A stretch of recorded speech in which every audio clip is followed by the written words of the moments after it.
Hey everyone, welcome to Being with Cari. This is the podcast all about being. And today's guest is the one and only Mr. Tony Schmaltz. Thanks for being here, Tony. Thanks for having me, Cari. I'm glad to be here with you. Thank you. Excited to have you here. This is going to be a little bit different format than I have done previously, and I'm excited that you're the first guest that we're going to do under this format. And the interesting thing is, what I've done previously in the mini podcast is speak with previous guests of the podcast, which technically you were, but you were at the very beginning, and I don't believe that we have a recording of it. Right. So it's almost as if we're getting you on the podcast for the first time, even though you were a previous guest. So win-win for us. Right. Exciting. Okay, it's all about being today. Yes, I'm good with that. What is being to you? What is being to me? Yes. Wow, that's a large question. Um, so I guess being is the person or the soul, the energy, everything about you, about yourself, about everything you bring to the table.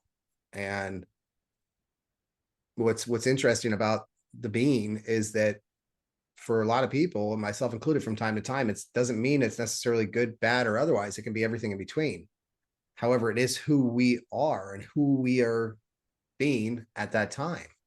And, you know, for me personally, I strive always to be the best that I can for my friends, my family, my sister, and for everybody in my life. And it doesn't always work out that way. However, whatever that is in that moment is who we're being. So being is that for me is that person that you show up as in that particular moment. You know, you see my clock now. I mean, that's it right now.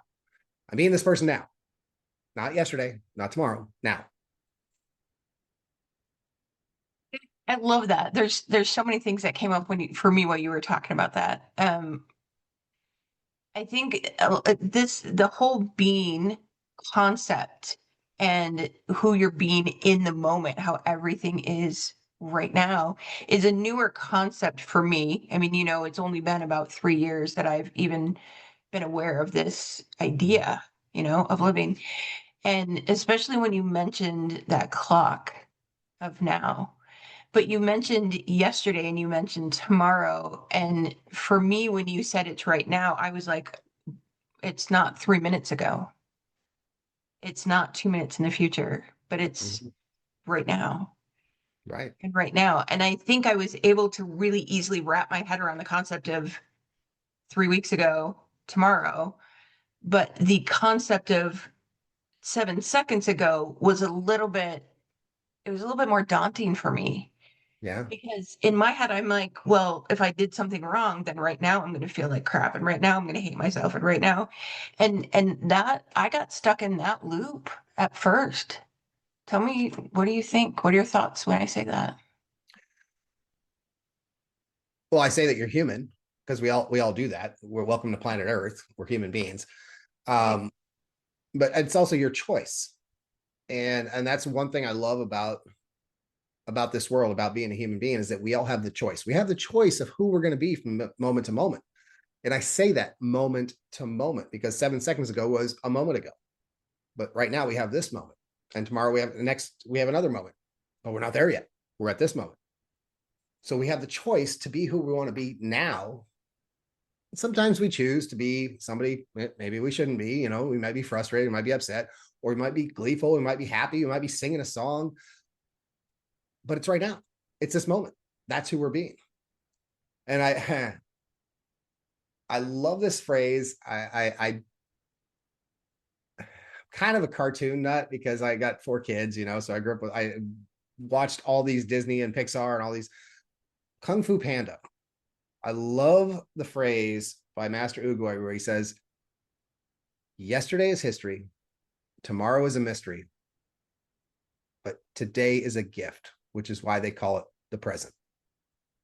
It's one of my favorite lines. And it's the truth. Today is the present. Right now is a present. It's a gift because that's all we have is right now.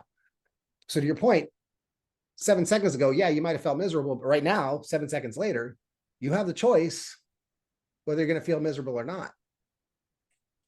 And I'll admit there's many a times where I have to smack myself out of it, and sometimes literally to snap out of it and go, hey, you've got right now.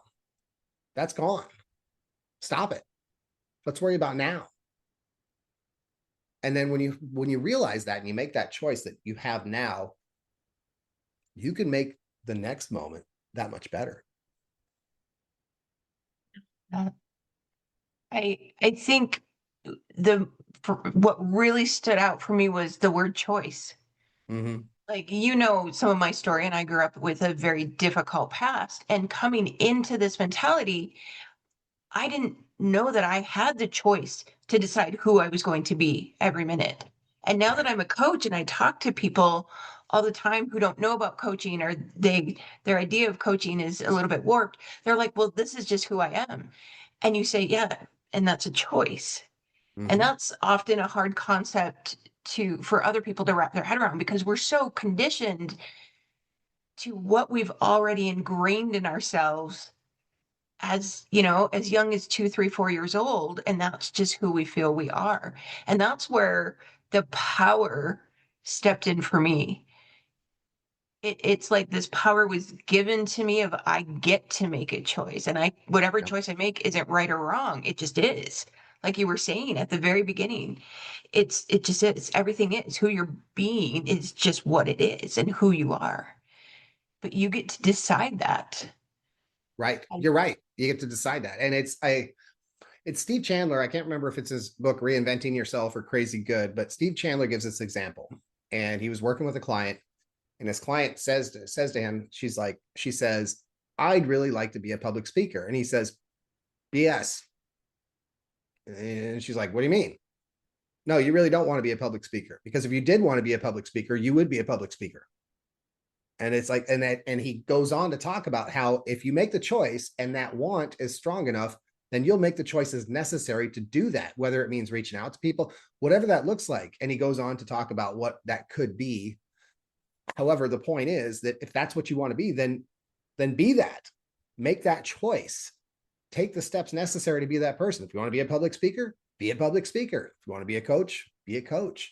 Want to be a world-class athlete, be a world-class athlete. But it's starting with, hey, I want to do this. No, you really don't. And if you really wanted to, you would make that choice and find the way to get there. what do you think creates that block for people, that creates that fear? Because that woman obviously had a desire, which is, we can get into semantics and say that's different from a want, but obviously it was on her mind as a possibility for her. Yet a lot of times we let fear get in the way. Mm-hmm. Why do you think that is? I can't say, you can't say most of all the time we let fear get in the way. That, I mean, literally, that is the number one blocker of anything that people want in their lives is fear. And the majority, I'm not going to say all, but the majority of fear is how we were programmed, how we were raised. Our parents, our teachers, our pastors, our whoever, our bosses all told us we have to do things a certain way. And so we were afraid to deviate from that. Oh no, I can't go that direction because I was told I got to go that direction. And so the majority of the fear that most of us feel is because somebody told us sometime that we needed to be afraid of that, whatever that is in that moment. Oh, you need to be afraid of speaking on stage because I'm afraid of it and they're afraid of it. Or you need to be afraid to be a coach because that person didn't work out. So it's not going to work out for you. So we're taught daily, not just as we were growing up, but it starts when we were growing up, but daily people, media, whatever, pulls a dump truck of garbage up next to our ear and dumps it in. Now it's up to us whether we go, nope, not letting that in, or we absorb that and we let that fear take over us. And fear is a part of being human. It's going to happen. I'm not going to say that. I mean, some of the most, I won't say fearless, but less fearful people that I know still get the fear. Everybody does. Even the most confident people that you and I both know, some of the people we both know, still feel fear. But it's whether you choose to act on the fear or feel the fear and do it anyway. So, yep, gonna knock that fear out the window and go on with the next thing. I remember just kind of adding on to what you just said, Townsend Wardlaw, who is a Right. friend of both of ours. And if anybody doesn't know Townsend, Townsend does not sugarcoat anything. He is, how would you explain Townsend? He is straight down the line, will tell you how it is. He doesn't, he just, the first time I ever heard him speak, I was almost scared of him. And I don't get scared or intimidated by people very often. And I was like, whoa, he's like not holding back at all. But as I've gotten to know him, he's this wonderful man, and that's just his way of communicating. And I remember the first time I ever heard him speaking in front of a group of people and saying, I still get scared. I've been doing this for decades. I coach like CEOs of companies and I help them make millions of dollars and I make millions of dollars. And he goes, sometimes I'll see a name come up and I'm like, I would really like to coach that person. And it scares me to reach out. I still get scared. And I'm like, it is a human thing. It is a reality. We tend to, I think, as a society, put people on a peg and think that the higher up on your list they are, the more untouchable they are, the more Mm. fearless they are, the more they don't have these issues because they're up here and they're human. Do you know what that is? Tell me. That's imposter syndrome. That's us thinking we're not enough to talk to that person because we don't believe we're at their level. And that in itself is absolute BS, absolute garbage. That Cari, you and I have talked enough. You know me well enough. And guess what? This has been here since the first time you and I have talked. This sticky note stays on my monitor every single day. I get to see and tell myself I am enough because it doesn't matter if I'm reaching out to a billionaire or a janitor. It's the same person, Yep. same person. And I love that you talked about Townsend. I had the opportunity and the pleasure to have lunch with Townsend. Here, he lives like 30 minutes from me. One thing about Townsend, and that you mentioned, he's a straight to the point guy. He doesn't sugarcoat anything. Guess what? That's who he is on and off the screen. It doesn't matter if you're having lunch with him, if you're being coached by him, if you're, sitting down next to him in a meeting. That's who Townsend is. And that's where the being part that we're talking about comes into play. Who you're being needs to be who you're being all the time. You can't be one person on the camera and another person with your family and another person at your job or another person here. Who you're being now needs to be who you're being all the time. Now, many of us still want to figure that out or know who that is or don't know who that is yet. But once you do, or even the person you are now, be that person all the time. And that's one of the things I love about Townsend. And one thing I love about your example. He doesn't care if he's talking to the janitor or the CEO of a billion-dollar corporation. He's going to talk to Right. you the same way he is every time. And that's what it Yeah. means. Everybody is a person. Doesn't matter where they're at. Throw the imposter syndrome out the window. Yeah. He's even the kind of, I remember a Facebook post he wrote that said people didn't want to participate in something because they didn't like the way he spoke. And he's like, okay, Right? I'm still going to speak that way. Like it doesn't bother me because I mean, you're talking about authenticity right there. And that's who he is. That I love that you still have that sticky of I am enough. I have two alarms that go off, one in the morning and one in the evening that say I am enough, and that's all they are. And it's from this conversation that we had Yeah. Yeah. originally. And that has made a difference because I lived so much of my life not thinking that I was enough. And what the crap is enough anyway? I mean, it's so arbitrary of what the definition of enough is. But we always like you said, it's ingrained in us that we're just not enough of what? Who knows? But once you can step into that belief, what is that quote? And it's been quoted, it's been attributed to so many different people, but it says, um, shoot, now I just forgot it. The person is saying, who am I to be brilliant or smart or, famous or wealthy or whatever? And it's who are you not to be? Like your Mhm. playing small doesn't serve the world. Right. If Townsend were to shrink back and be less authentic and be more of a teddy bear, which he can be, and he'll still tell you to it straight out while being a teddy bear. He does it with such love. It's so great. I love him. But who are you not to be amazing? Who are you not to be incredible? Who are you not to be wealthy? Who are you not to be famous in whatever aspect you want to be? And I think as soon as people can really accept that with humility and allow themselves to be just who they are, like you said, be authentic, it'll change the world. It will change the world. And to your point about changing the world, you've changed the world, whether you know it or not. I've changed the world. And sometimes we don't see that. Sometimes it takes somebody sharing a story with us.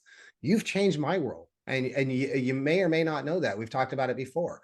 I've improved my relationship with my wife because of conversations I've had with you. And I've talked to other people that you've worked with that have changed their world. So I know that it happens. And sometimes we need to hear that. And so are you familiar with Richard Jerome? I'm Oh sure yeah, you we are. met. We met in Yeah, your that's right. the That's right. yeah. So he reached out to me, and this is at a time. It's really weird. It was a perfect timing because the universe does this on purpose. It was perfect timing where I was in a low point. I was like, I was questioning. I wasn't like down and out, but I was like questioning, God, where am I going? What am I doing? I was like in one of those moments, and he reached out to me, and we got on a Zoom call, and he said to me, he's like, I had that coaching summit, and he said, Tony, he's like, you changed my life. He's like, I've never coached with you. We've been on a couple of calls. That summit, who you were being, who you brought to the table, that changed my life. It changed my world. I've started 2 businesses since then. They're all going great. I found my partner. I've done that. And he's telling me the story. And I'm like, I'm literally going to tears because there's oftentimes when we get caught in those moments of doubt, for lack of a better term, that it takes somebody like that to go, no, you changed my world. And then you sit back and go, wow, that's awesome. And then you think about the people that you've touched and that you've helped and that you've been being with and what that's meant to them. And so after Richard reached out to me, I reached out to a few other people that I'd worked with in the past. You were actually one of them. We talked. And it was just like confidence went from here to like off the chart.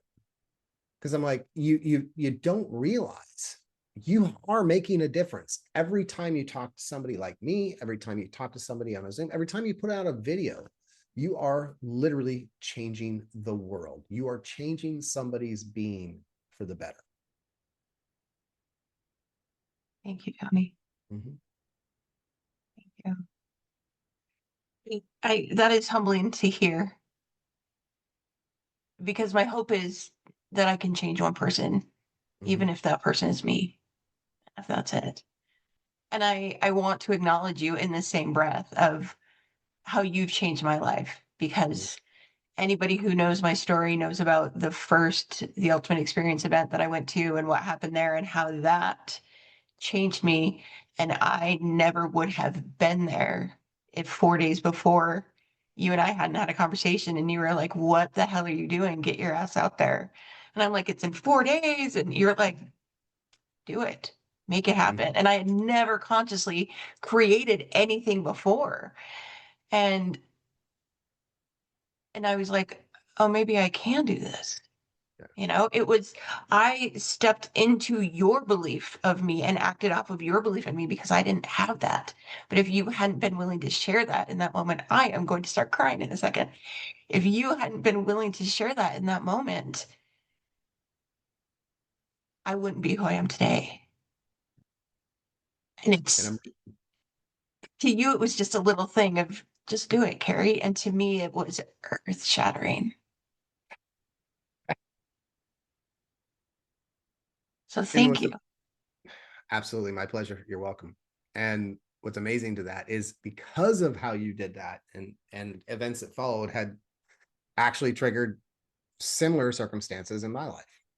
And when this is actually this last weekend was the 1 year anniversary of when I went to the AJC school. So this last weekend was the new Oh AJC yeah. school weekend.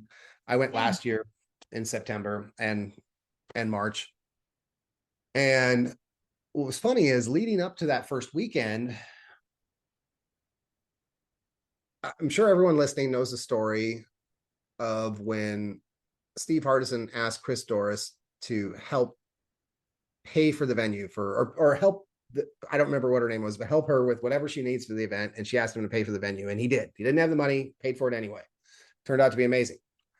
So just before the AJC school, I got a call, said, hey, this person, I'm not going to name the name, this person needs help. I want you to talk to this person, help them any way you can, whatever it takes. And I'm like, okay, all right. At the time, I wasn't thinking anything of it. Okay, cool. I'll call this person and find out what's going on. So I called this person and started chatting. And it's funny because didn't answer at first, left him a message. And it was actually Labor Day, the actual day, the day off from work and everything. And we're at a neighbor's house at a cookout. And inside their house, I had virtually no service on my phone. So this person calls me back. I'm inside. I'm like, hey, I got to walk out and take this. I walked out in bare feet, stepped on a knot on a tree and doing one of the silent screams, like, as I'm talking to this person. Long conversation, great conversation. And this person's like, I don't know how I'm going to get to London. I don't know where I'm going to stay. I don't have a flight. It's 4 days away, like you're talking about. I'm like, okay, all right. I didn't say, let me see what I can do. I didn't say anything. I just said, well, I'm sure it'll work out. You know, I reassured this person, got off the phone, went back inside, and I was empty. I was like, already wheels are turning. I'm like, what can I do? How can I figure this out? How can I create this? What can I create? And Anika's looking at me, and I'm like, literally, there's people talking this way, and I'm like, just like zoned out. And she's like, she looks at me, she's like, I think it's time to go. And I'm like, uh-huh. So we're walking back to the house, which is a few houses away. And she's like, what is going on? And I tell her the story of talking to this person and what's going on. And she's like, okay. So what are you gonna do? I'm like, I don't know yet. I'm like, I feel like I have to create this. It was put on me to create this, not by the person that talked to me, but by the universe, everything. Get back to the house, going through our budget, going through everything. I'm working on what can I do? Can I sell something real quick? Can I do this? And I look at Anika and I look at our budget. I'm like, hey, this is the first of the month. We've got X number of dollars in our account right now. The next bills aren't due till the end of the month. I said, I want to buy this person's ticket. And she's like, what? Because again, it's bill money. And she's like, what? Right. And I'm like, I feel like this is something I have to do.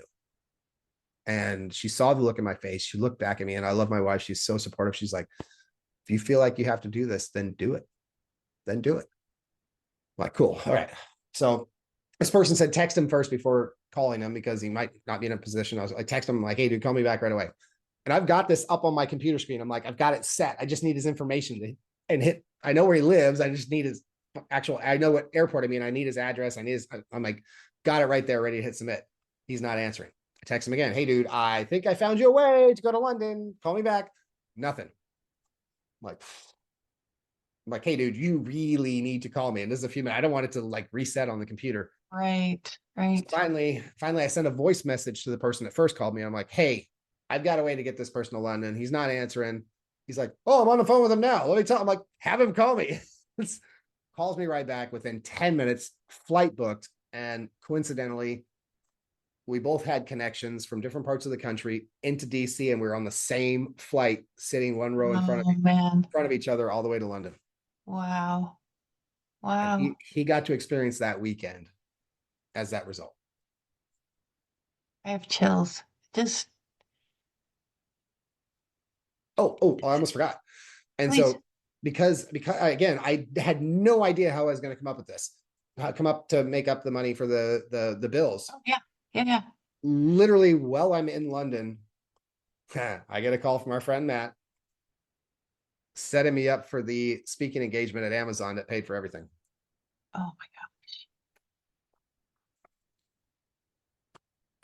Wow. So when you provide to the universe provides. There's so many words that are coming to me right now, and it's serendipity, right? There's service. There is the word grace is coming to me, and I had to think about that for a second of why is grace coming to me. But Mm, I know for me personally, if somebody were to call me and say, "Hey, make this happen, whatever it takes," and it's huge, I would be like, "What the crap are you putting this on me for?" Having grace and trust and belief. And there's so many miracles that are available to us if we step in to making a miracle.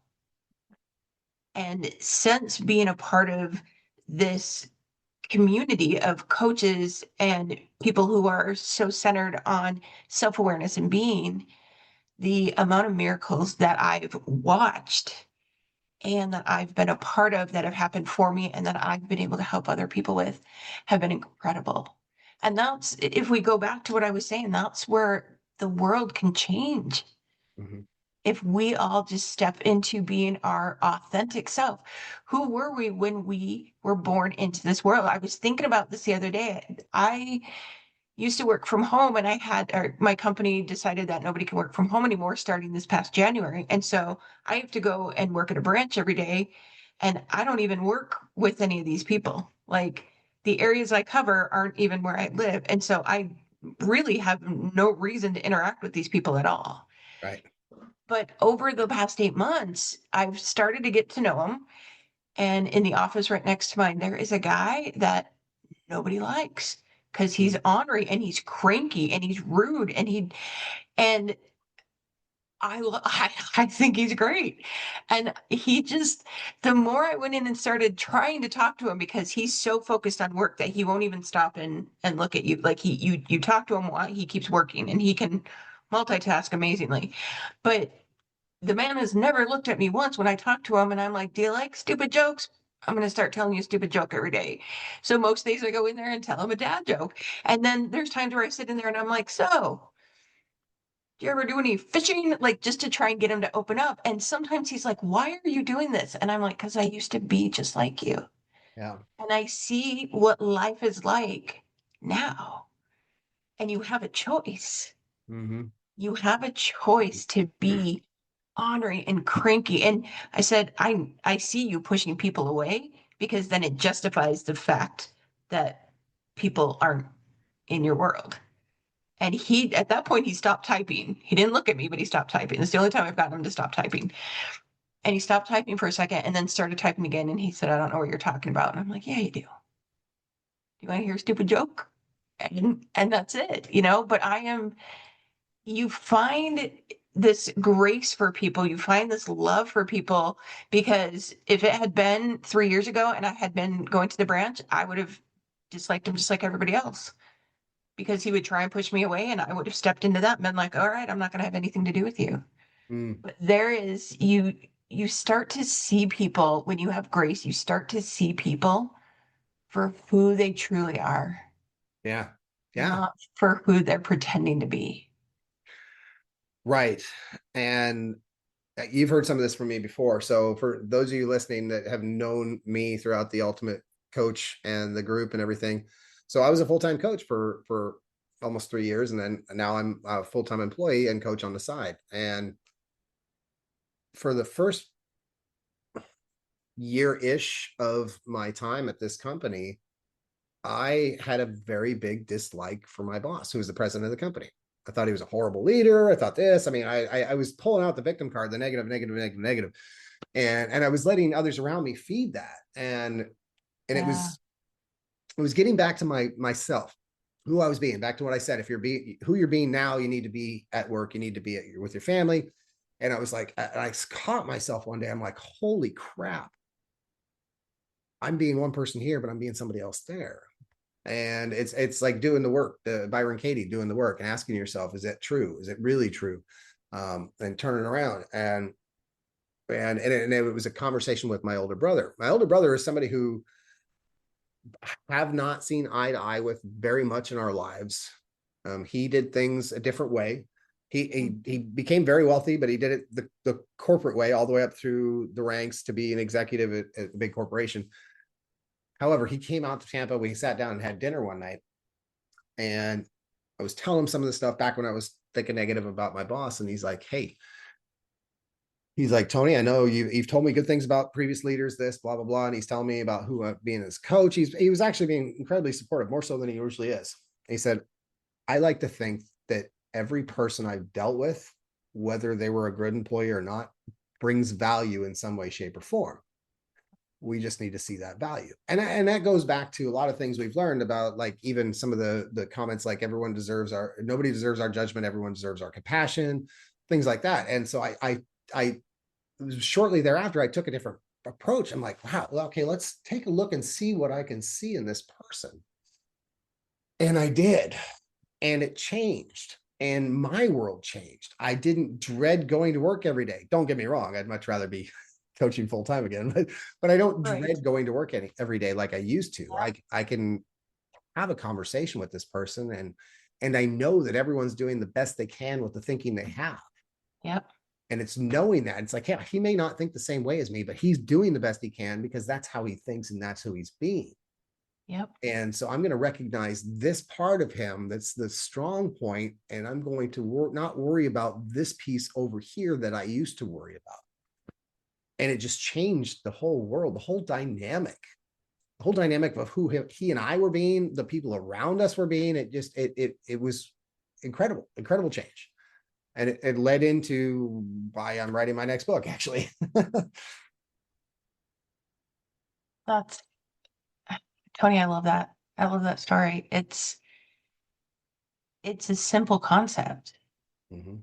and it's so hard to execute at times because we're so stuck in our truths and other people are stuck in their truth and somebody else is stuck in their truth and we all have different truths based upon our experiences and what happened to us in life and jobs and siblings and marriages and or lack of, based upon our experiences we all have our truth.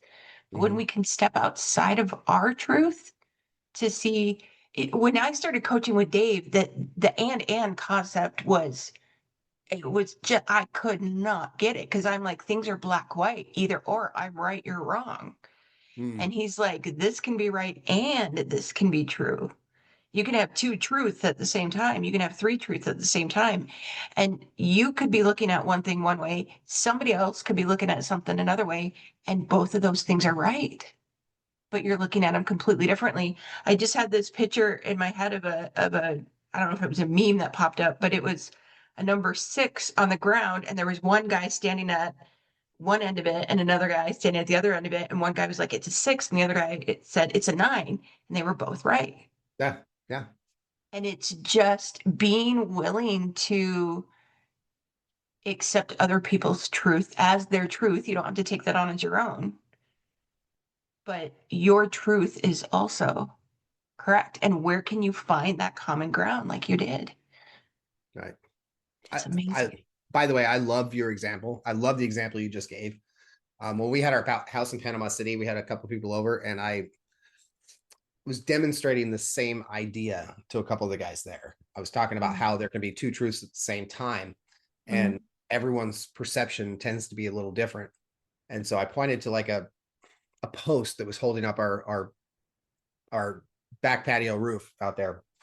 And I said, what I asked the first person, I said, what do you see? He says, well, I see a painted post that's holding up your roof there. I say, yeah, cool. And I asked the other guy, I said, what do you see? He's like, I see a broken down 4x4 that's kind of doing its job, but not sure. I'm like, exactly. Mm. You see something holding up a roof, you see something that's falling apart, break it down, and it's the same exact thing. Both things are true, but you see it differently. You see different sides of it. And Yeah. it is. I mean, that's why, it was actually Devin Bannison who put that into my head. It's like everyone is doing the best they can with the thinking they have. And that has stuck with me ever since. And I catch myself all the time when somebody's doing something that I don't necessarily agree with. I'm like, they're doing the best they can with the thinking they have. There's not they're right in their mind. That doesn't make them wrong, doesn't make me right or wrong. Just means that's what they know. I struggle with that. I feel like I'm saying so often there were so many concepts of this that I struggled with, but it's true. I did because I had my way of thinking and my way of thinking was right and everybody else needed to conform to my way of thinking when the bean movement and all of these self-awareness concepts were presented to me for the first time. Mhm. Um, but I just forgot what I was going to say. Oh, no, no. Now I remember. Sorry. The fact that somebody else can be right and you can be right, right? Mhm. So somebody else can have their truth, you can have your truth, different truth, both true. Opening up your awareness to somebody else's truth at times will change mine. Right. Right. And it allows me to see things differently because we do get so stuck in this is all we know. I had somebody the other day that wanted to coach with me, and he's like, I just want the easy answer. I need to make money. I want the easy answer. And I'm like, I don't know what's getting in your way. And he goes, well, I'm getting frustrated. And I said, okay, why are you getting frustrated? He's like, because I'm getting in my own way. And I'm like, okay, why are you getting in your own way? Well, because I'm frustrated. And I'm like, but I can't give you an answer to anything if I don't know what the core of it is, what the truth is. And he's like, I just want the easy answer. And I'm like, I can't, you know, I don't know how to help. I didn't know how to help him Mm. because he was like, we can get to the why and everything else later. And I'm like, we can, but if you're come to me as like, for example, say that I'm a health nut and you come to me and you say, Cari, I want to get in shape. I need to get in shape. I'm willing to get in shape. I want to do all these things. I'm running, I'm doing jumping jacks, but every single time my foot is absolutely killing me. I can't stand it. What do I need to do so that I'm not in pain? And I say, we look at your foot and you're saying, no, no, no, I just want the easy answer. What's the easy answer? I don't have any clue. So I could be like, do you stretch? I don't know. I'll go and try that. And when that doesn't work, you come back to me upset because the easy answer didn't work. And I could say, are you hydrated? Did you drink enough water? I'll go try that. And you come back even more upset because that didn't work. And then we look at your foot, we find out your foot is broken. Well, of course we got to make a completely different exercise program for you where you're not putting weight on your foot. But the when you broke it, the why you broke it, the how you broke it, yeah, we can deal with that later. But if I can't see even the core foundation of what somebody else is saying, there's no way I can possibly change my mind to it or consider it. Mm. Mm. And that for me allows me to, when I step into that, allows me to have grace for myself, but it allows my universe to expand of what possibility is and who I'm being and what my authenticity is. Right. Right. And it's a beautiful thing. And I mean, this isn't a new concept for me. This has been modeled by you and so many other people for me. And I think it's just such an incredible way to be, like you said. Mhm. Yeah. I like your examples, how the people were looking for an easy answer. You know me well enough by now. How do you think I would respond if somebody said they were asking for the easy answer? I don't know if I can say it on the recording. You don't have You to curse, but you'd be like, you're an idiot, dude. There is no easy answer. I have never called anybody an idiot, but I would say stop it right there. There's no easy answer. Until somebody said their foot was broken. I'm like, and then when they try to say why, how, it's like, doesn't matter. It does not matter why, how. It is now. It is what it is now. It is what it is. Yeah. Yeah. Just deal with what is. But yeah, you're right. I would say stop it. Stop it right there. There's no easy answer. Let's explore. Let's explore this a little more. Stop looking for Yeah. the easy answer. You would say that a little bit more Townsend like, but I would. I would. uh, We're on a recording though, so I learned from um, the best. I just I hope people can take from this something. I hope that they can take what is our truth. And you and I disagree on different things. I mean, it's not like you and I say we're in the bean movement and everything falls into line thought wise Right. for the both of Right. us. You and I have had conversations where we've butted heads Mm-hmm. and I was like, my way's right. And you said, I don't agree with it, or my way's right, or I would, whatever. But yet we both can come back to this and know. that you are doing the best that you can. I am doing the best that I can. I think another level of that that shocked me when somebody said it was, of course, everybody's doing the best that they can, because if they could be doing any better, they would be. Mm, mm. Okay. So I mildly disagree with that. I think everyone's doing the best they can with the thinking they have, but everybody could do better if they change the way of thinking. Oh, this is why I call you Mr. Pedantic. Okay. Yes.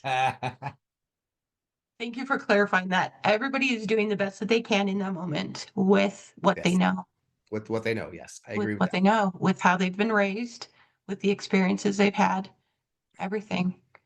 And I was talking to a friend the other day who was telling me how the place that they live is crap Mm, and the job that they have is crap. And they want to get away and they want to be somewhere else because if they're somewhere else, it's automatically going to be better. And I said, but are you going to look at the same negative stuff when you go somewhere else? Or are you going to? So I said, what if you look at the positives of where you're at right now? And I mm. said, I want you to message me tomorrow and tell me some of the positives that you saw in your job, some of the positives you saw in town, some of the positives in your life that you haven't even thought of. And they did. They messaged me and they were like, my job isn't as crappy as I really thought it was because it's really low key and I kind of get to do my own thing. I'm not micromanaged. And there's a easy railway system that goes through their town and they have buses and they have, not everybody has to have a car. Where I live in the middle of cornfields, you got to have a car. And he was able to see all of these things that were positive. And I'm like, just that little shift, just that little Yeah. shift right there.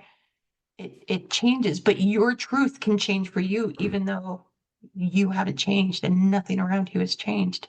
But you can make a change around you. Your perception has changed. Who you're being has changed, and Thank you. Yeah. that is amazing. I love your example. So it was the famous business philosopher Jim Rohn who had said at one point, he's like, he was talking to or he was talking to his mentor at the time when he was still really young, and he kept telling his mentor, well, if I only had more money, I'd be more of this, or if I had more money, I'd be more of this. And he said, no, he said, that's not true. More money is only going to make you more of what you already are. If you're a Mm, miserable person, more money is going to make you more miserable. If you're a stressed out person, more money is going to make you more stressed out. If you're a happy person, yeah, it'll make you more happy. But if you can't be happy right now with who you are and what you have, then more money is not going to make you more happy. And so that's, to your point, your example. I love that because it's exactly, it emanates that. It's like you need to look at what you have. You need to find the things to be grateful for what you have now. Because then when you do have more, you can be even more grateful for the things you have then. But if you're not grateful for what you have now, when you have more, you're going to be less great. You're going to be not grateful again. Oh, I have a bigger house, but then it doesn't have a great yard, but it doesn't have the 4-car garage, or you're always going to find something to complain about if that's what you're used to doing. If you're complaining all the time now, then when you get more, you're going to find something else to complain about. Find the things that make you happy now and that you can be grateful for now, so that when you have more to be grateful for then. and I want to say that you are an amazing example of that. Mm-hmm. Like I've seen you go through some times that were difficult, Mm-hmm. and you have always been, what good can I find in this? Or what can I be grateful for? And it's just admirable. It's admirable. I absolutely love that. I know the change that you make in the world by who you be right now and right now and right now. And I'm so glad that you agreed to be on the podcast today. I love everything that you've shared with everybody listening. And I hope everybody can take something away from this. And if everyone could, what would you hope that would be? Okay. May I modify a little bit of what you just said? Absolutely. All right.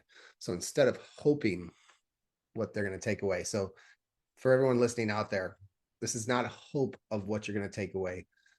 Take something away. Thank you, Tony. Find what it is you're going to take away. Whatever it is we've talked about, take it away and go with it. Find how you can apply it to your own life, how you can be more, how you can be more for yourself, your family, your friends, your kids, your loved ones, your coworkers, your whatever. There is takeaways. Find the gold. We're tripping over it here. Come on, Cari and I are tripping over it here. We're like throwing it at you. We're trying to roll it Dishing in it front of out. you. So find the gold that we're laying out in front of you. Sorry, I didn't mean to change your verbiage. You're good. You're good. You're good. No apology necessary. Tony Schmaltz, if people want to get a hold of you, how can they find you? Well, the best way to find me is go to my website at tonyschmaltz.com. There's lots of free stuff there. You can contact me through there. And of course, I'm on almost all the social platforms, Facebook, Instagram, TikTok, YouTube, and LinkedIn are the primary ones that I spend time on. And yeah, and if you don't already know how to get a hold of me, then somebody else here listening does. I promise you that. Absolutely. Thanks again for being on the show. What I want to do right before we end Yeah. is I want you to give your tagline. I want that to be the last thing people remember about you. And if anybody is not watching, if anybody's just listening to this, you'll have to find the video and see the t-shirt that he's wearing. So, so all of you out there, always remember, never forget to be schmaltzy. Be schmaltzy. Amazing. Thanks, Tony. Love you, my friend. Love you too, my friend.